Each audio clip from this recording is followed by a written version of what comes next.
इथे फक्त दागिने नाही तर पिढ्यानपिढ्यांचा विश्वास मिळतो. परंपरेची झळाळी आणि विश्वासाची खात्री. कैलास अडगावकर ज्वेलर्स, दत्त मंदिर bus stop, Nashik road.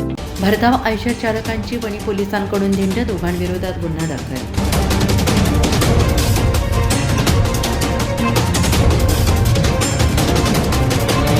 Wani police ठाण्याच्या हद्दीत भरधाव बेदरकारपणे वाहन चालवून नागरिकांच्या जीवितास धोका निर्माण करणाऱ्या 2 आयशर वाहन चालकांविरोधात गुन्हा दाखल करण्यात आलेला आहे. या प्रकरणी वणी पोलीस ठाण्यात गुन्हा दाखल करण्यात आला.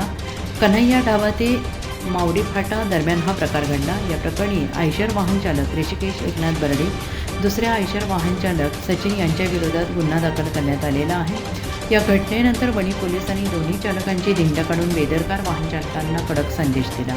सदर गुन्ह्याचा तपास वणी पोलीस ठाण्याच्या सहाय्यक पोलीस निरीक्षक गायत्री जाधव यांच्या मार्गदर्शनाखाली सुरू असून वणी पोलिसांकडून अशा प्रकारच्या बेदरकार वाहन चालकांवर यापुढे कठोर कारवाई केली जाणार असल्याचा इशारा देण्यात आला आहे. NCN न्यूजसाठी अनिल गांगुर्डे, वणी.